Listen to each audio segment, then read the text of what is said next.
جس سے آپ کو محبت ہمیں اس سے محبت، ہم اس کے نوکر، جس سے آپ کو نفرت اس سے ہمیں نفرت ہے۔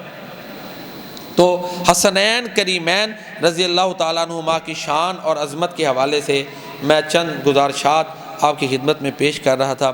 اسی طرح آیت مباہلہ جو ہے جب وہ نازل ہوئی، وہ عیسائی نجران کے عیسائی آئے نا، اور ظاہر ہے وہ اہل کتاب تھے، انہیں اپنے علم پہ بڑا ناز تھا، لیکن علم کے ساتھ ساتھ حضرت عیسیٰ علیہ السلام کے بارے میں جو ان کا عقیدہ تھا وہ ظاہر ہے وہ کئی طرح کے عقیدے تھے۔ قرآن نے سورہ آل عمران میں ان کو نہیں ٹچ کیا، جو صحیح عقیدہ ہے وہ بیان کیا۔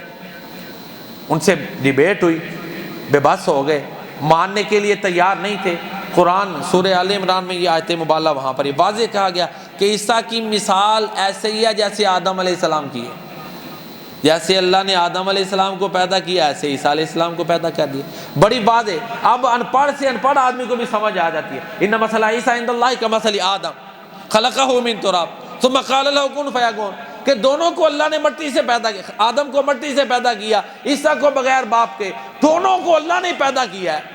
یہ سارا بیان کرنے کے بعد کہا یہ حق ہے، اس میں شک نہیں کرنا، لیکن عیسائی ماننے کے لیے تیار نہیں تھے۔ پھر آپ نے کہا کہ آجو سب بد دعا کرتے ہیں، جو باطل ہے اس کے حق میں بد دعا کریں گے، تو یہ بد دعا باطل کے لیے اور حق والے کی تائید کے لیے دعا، یہ کرنے کے لیے آپ نے حضرت علی، سیدہ فاطمہ، امام حسن اور امام حسین ان کو ساتھ لیا۔ ان کی عظمت بازی ہوتی ہے کہ ان کو ساتھ لیا، اور انہیں بھی کہا تم بھی اپنے بیٹے لے آؤ، اپنی عورتیں لے آؤ، اپنی اولادیں لے آؤ۔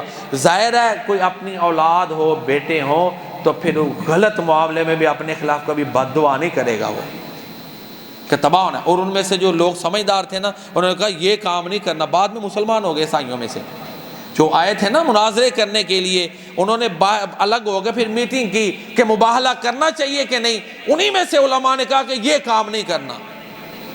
بعد میں پھر وہ عیسائی کئی مسلمان ہو گئے۔ تو یہاں عظمت اہل بیت یعنی حضرت امام حسن حسین، حضرت علی اور سیدہ فاطمہ، ان کی عظمت یہ ہے کہ آپ نے اپنے بیٹوں اور اپنی عورتوں کی جگہ ان کو آپ لے کر کے، ان کے لیے یہ شان اور عظمت ہے۔ تو بہرحال ان کی عظمت بہت زیادہ ہے۔ آئندہ خطبہ جمعہ میں انشاءاللہ امام حسین رضی اللہ تعالیٰ عنہ اکیلے ان کی شان اور ان کی شہادت اس کے حوالے سے جو ہے وہ ہوگا، جو میں نے بیان کیا آپ نے سنا ہے۔ اللہ تعالیٰ اپنی بارگاہ میں قبول فرمائے، اور اللہ تعالیٰ ہمارا جو حشر ہے، ہمارا جو انجام ہے، وہ نبی کریم صلی اللہ علیہ وسلم کے جو اہل بیت کے محبان ہیں، آپ کے صحابہ کے جو محبان ہیں، ان میں فرمائے، آمین یا رب العالمین۔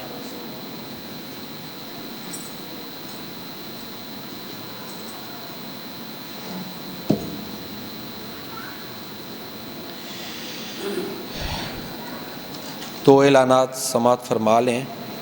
مرکز رضوان بن اشرف مسجد الغنی جو موما کلاں میں ہے، وہاں پر سوموار کو 6 محرم کو شام کی نماز کے بعد درس قرآن ہوں گے۔ مولانا حنیف ربانی صاحب اور امین حیدری یہ جو ہے نا درس قرآن ارشاد فرمائیں۔